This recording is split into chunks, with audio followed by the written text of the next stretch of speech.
What's up everyone? Today I'm going to show you how to make a cosplay armband using materials from Smooth On Incorporated, so check it out.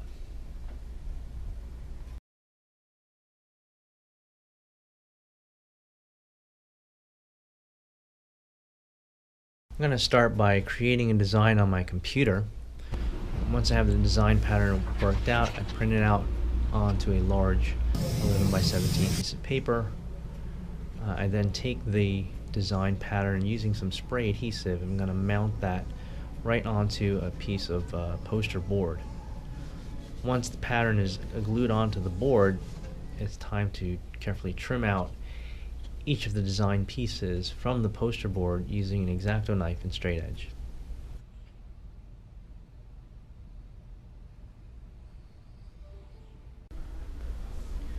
Once I have my pieces cut out of poster board, I'm going to assemble these pieces into the armband design to form the model for my mold. I'm going to use tape to secure the pieces together. So one thing to keep in mind when you're taping these pieces together is you want to make sure there's a nice tight seal around all the areas where the pieces overlap. You want to make sure that that's nice and tight on the back side of the model before you continue.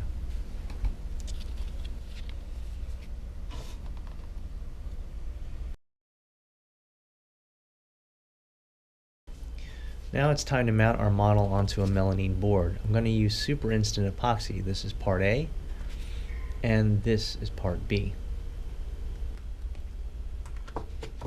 Super Instant is a very fast setting adhesive. It sets in about 5 minutes.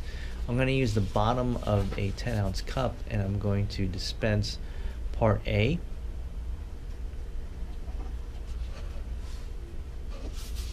And then I'm going to dispense an equal amount of part B into the bottom of the cup. I'm using the bottom of the cup as a mixing surface so that I can mix this two-part epoxy system.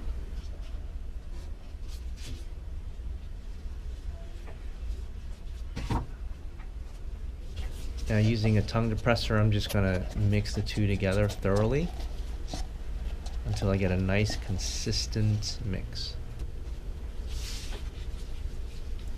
Now I'm going to apply the Super Instant onto the back side of my model.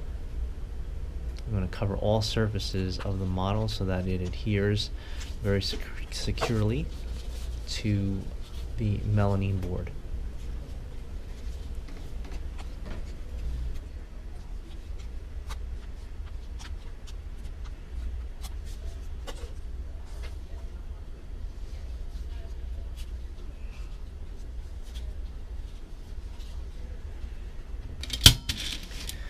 What I'm going to do now is I'm going to add a Lazy Susan underneath the melamine board. This will allow me to rotate my working surface. It'll make things a lot easier moving forward. I'm going to work with Sculptex. This is sulfur-free clay. It's never hardens. It's a very soft clay. I really like to work with it because it's very, very easy on my hands. I'm going to use the Sculptex clay to get in underneath all of the little seams on the model. And let me see if I can show you that by just getting it closer to the camera here. I'm going to take the clay, I'm going to work it within the little seams or gaps in the model surface where it makes contact with the board. This will ensure that I get a nice tight seal on the model, which will prevent any liquid material from getting underneath the model when I make my mold. Very, very important that you do this so that you get a nice tight seal. I like to take the tongue depressor popsicle stick and break it in half, and I use this to clean up my edges. This will allow me to get a nice tight seal that's really neat, and it'll allow me to remove any excess clay from the model surface so it doesn't get transferred onto my mold.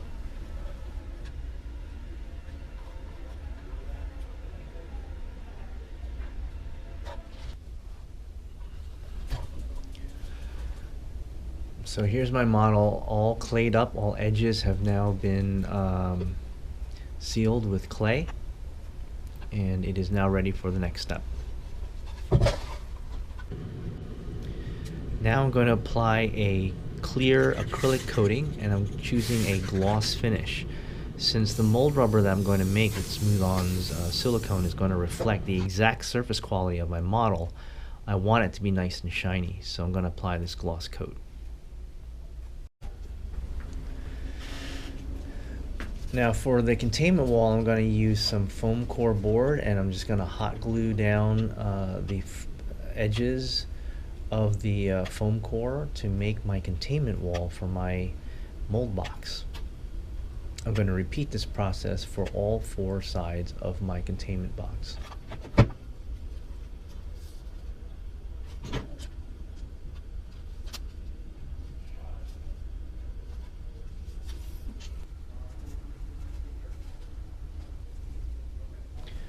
I'm also going to use the hot glue and work it around the outer edge of my mold box to seal the edges onto the board.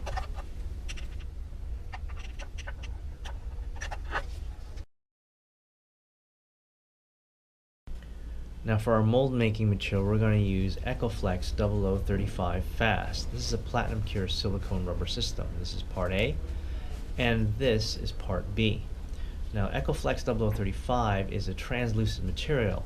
We're going to color it with Silk Pig Green, a silicone pigment.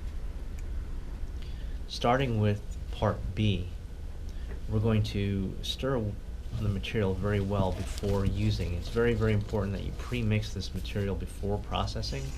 So I'm going to give this a good stir with a clean mixing stick, and I'm going to scrape the sides and the bottom as I do this. Once the material is thoroughly pre-mixed, I'm going to take this material and dispense it into a clean mixing cup. Now I'm going to add Silk Pig Green to part B. Now the reason I do this is because both part A and part B are translucent, so by coloring the part B, it allows me to visually see that I get a good mix. I'm going to give this material a good stir with a clean mixing stick to get a nice uniform color. Now we're going to do the same thing with part A. Again, we're going to pre-mix the material, scrape the sides and the bottom of the container as you pre-mix so that you get a good thorough pre-mix of the material. Once the material is fully pre-mixed, then I'm going to dispense that into a clean mixing cup. Now the mix ratio for Ecoflex is 1:1 by volume. I'm going to now pour the part B into a clean mixing container, and again with the part A. Once A and B touch, the pot life is ticking. Ecoflex 0035 has a 2.5 minute pot life, so you have to work quickly to mix the material thoroughly. Remember to scrape the sides and the bottom as you do this. Now I'm going to pour the material into my mold box. I'm going to allow the silicone to flow naturally across the surface of the model until it fills the entire void of my mold box. Ecoflex 0035 cures in about 5 minutes. Now it's time to demold our mold from the mold box. You want to carefully peel up the silicone rubber from the model, and as you can see, the Ecoflex 0035 captures all the detail of the original model perfectly.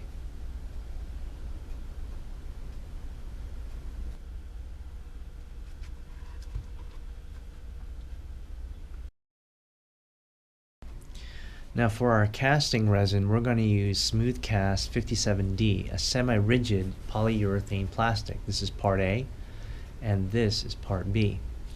Smooth Cast 57D is a translucent resin material. We're going to begin with part B. We're going to shake the material very well to pre-mix part B thoroughly. Once the material is fully pre-mixed, we're going to take the part B and dispense it in a clean mixing container. We're only going to dispense a small amount of material.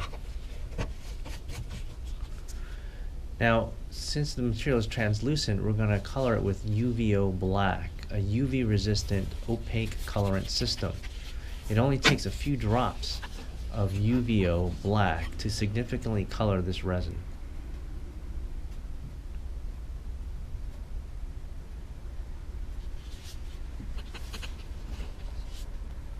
Now I'm going to take a clean mixing stick and I'm going to give this mixture a thorough mix to blend the color into the part B. Now we're going to do part A. Again, we're going to shake well before using. Very, very important again to pre-mix this material before processing.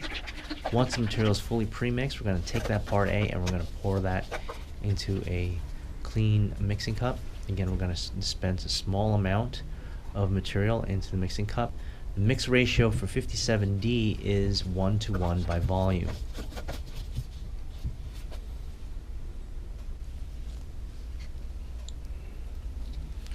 Now we're going to add part A to part B. Again, once part A touches part B, pot life is ticking. Pot life for 57D is 3 minutes. We want to give this material a good stir.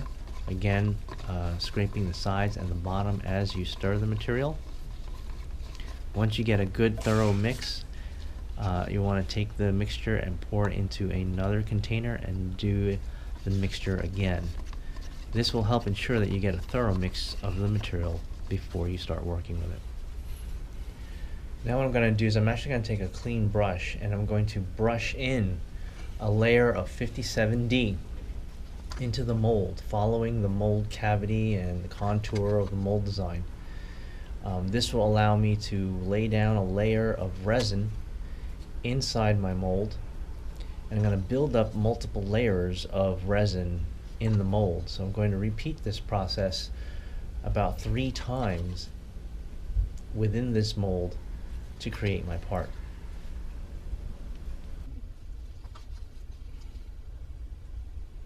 It's important to be mindful that as you are brushing in resin, once the resin starts pulling on your brush, it's time to stop brushing. So apply a layer, and once it starts tugging on the brush, stop, mix up another batch, and do the next layer. You must be able to apply layers of resin as soon as the first layer starts tacking up, so that you can avoid any kind of delamination when you're brushing layers of resin. At this point I can feel the brush starting to stick to the surface, so I'm going to stop and I'm going to apply my second layer of resin material directly onto the first layer to build up layers in the mold. Once I've completed the second layer, it's on to the third and final layer in the mold.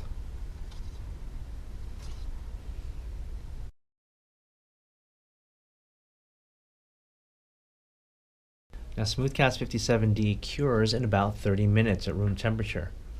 Once it's cured, I'm going to very carefully remove my part from the mold. Now remember, this resin is a semi-rigid, and the beauty of this is that it just flexes right out of the mold really, really easily. You can see here it captured all the detail from the mold. Now I'm going to take a scissor and I'm just going to go and trim off all the flashing, the excess material around my part. So as you can see, Smoothcast 57D captures all of the detail of my original, and it's extremely flexible and pliable. This urethane resin has a high impact resistance and is very wear resistant as well. And this is what the final shape will look like.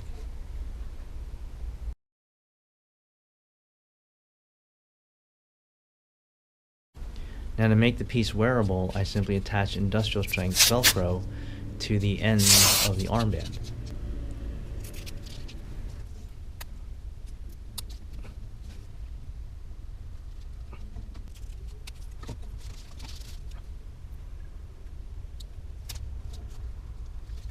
Now we're going to apply metallic spray paint, a gold metallic, to our casting using a sponge brush. I'm going to dispense a small amount of gold paint onto a paper towel, and I'm going to take my sponge brush and dip it into the paint. This will allow me to stipple the paint onto the resin casting, and that's why we have a basic black casting. This will help bring out the contrast and allows for this dry brush technique to make some really dramatic effects right on the surface of our casting.